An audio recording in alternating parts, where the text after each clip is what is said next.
காலைல முதலமைச்சரோட வந்து ஓபிஎஸ் சந்திச்சாங்க. ஐயா காலையில முதலமைச்சரோட சந்திச்சீங்க. யாரு ஓபிஎஸ் சந்திச்சாங்க? என்ன பேசுறீங்க? சொல்றது கேளுங்க.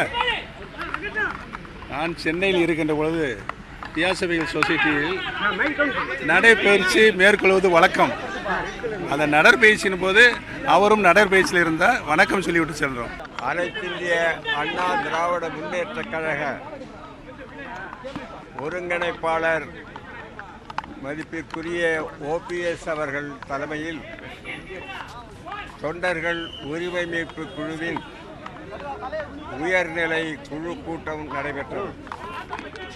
இன்றைய அரசியல் நிலைமை குறித்தும் தமிழ்நாட்டின் எதிர்காலம் குறித்தும் மக்கள் பிரச்சனைகள் குறித்தும் நீண்ட நேரம் விவாதிக்கப்பட்டு மூன்று முக்கிய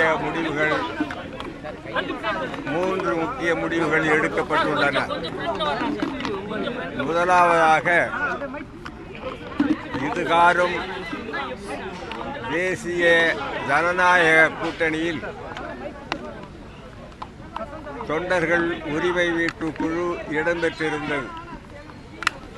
ஆனால் இன்று தேசிய ஜனநாயக கூட்டணியிலே இருந்து தொண்டர்கள் உரிமை மீட்பு குழு தனது உறவை முறித்து கொண்டுள்ளது என்பது ஒரு தீர்மானம்.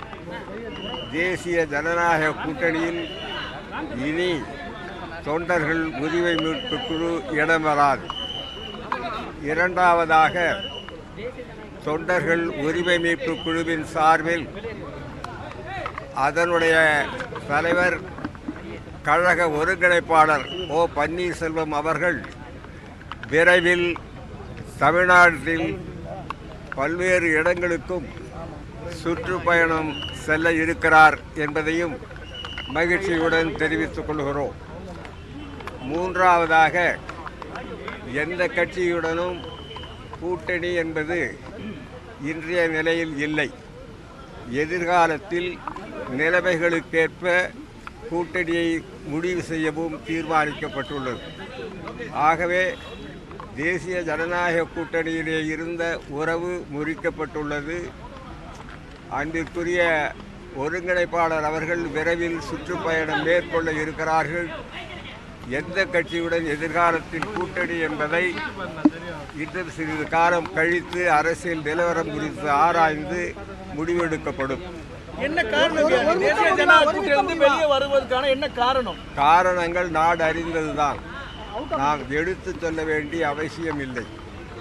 26 தேர்தல் அப்படிங்கிறது ஒரு முக்கியமான தேர்தலாக பார்க்கப்படுது தமிழ்நாட்டில். இப்போ அதை ஒட்டி நீங்க எப்படி பயணப்பட போறீங்க? அதான் அவர் பயணத்தை மேற்கொள்ள இருக்கிறார். எத்தனையோ தேர்தல்கள் தமிழ்நாடு சந்தித்து இருக்கிறது. அதே போல 2026 தேர்தலும் வரும். அதில் சரியான கூட்டணி, மக்களை சரியான திசையில் வழிநடத்தி செல்லுகின்ற கூட்டணி எதிர்காலத்தில் அமையும். அதை பொறுத்து எங்களுடைய முடிவு இருக்கும். 2023 நிர்வாகிகள் முடிவு ஒருமித்த முடிவாக இருந்ததா? ஆம். எல்லா கருத்து வேறுபாடுகளும் பேசி நாங்கள் எங்களுக்குள்ளேயே ஒருமித்த கருத்தை தான் தெரிவிக்கிறோம். யாரு? அதாவது கூட்டணியை எங்களை நிலைநிறுத்தி கொண்டுதான் கூட்டணியை தீர்மானிப்போம்.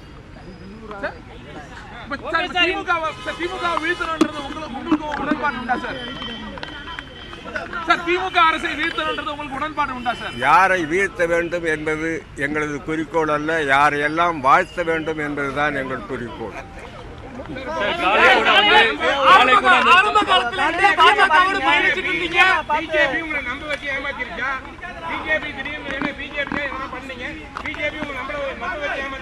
பிஜேபி எங்களுக்கு என்ன செய்தது என்பதை நாங்கள் சொல்ல வேண்டிய அவசியமில்லை. நாடே அறியும்.